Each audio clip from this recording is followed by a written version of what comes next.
May mga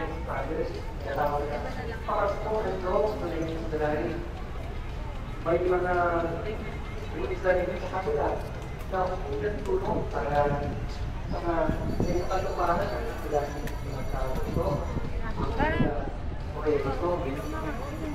Go na! Ang may ismo na siyempre ay sa pagdating ng Pasko.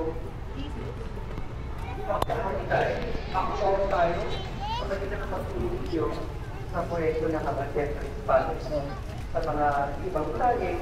Dalawang po yung mga lugar na dito. And silang mga tent, ito sa talit sa Kasara. Pangalawa, si Agustin, as naka ako, Padel Rin. Meron kaming promotion na magazine. Pareho kami misyonero. Tayo bilang mga binyagan Katoliko, meron tayong responsibilidad at pakilala si Kristo sa mga taong di pa sapat pakilala sa Kanya. Pinibigyan, paano tayo makipag-ahagi ng ating pananampalataya kung wala tayong sapat na ilan?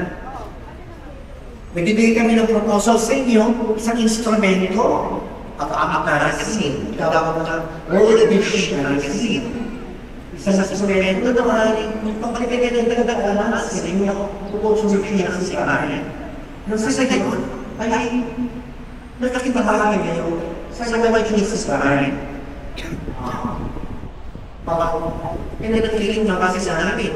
Tutulong kayo sa bawaan ng mga estudyante. Magpapatuloy namin yung may gawaing misyon sa iba't ibang dako ng mundo. Si Father Agustin galing sa bansa ng Kenya. Ako naman naglingkod sa bansa ng South Africa at Kenya. Sa loob ng 20 years, ang benta ng magazine na ito nakatulong para sa amin. Kaya nawagan kami na sana suportahan natin. Sa magitan pag-subscribe sa magazine na ito, nagkakalaga kayo ng 700 pesos sa buong taon.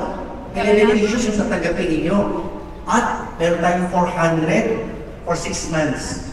Kaya namin kalitan next year, naman ni Basic na reading yung talagang Pasko.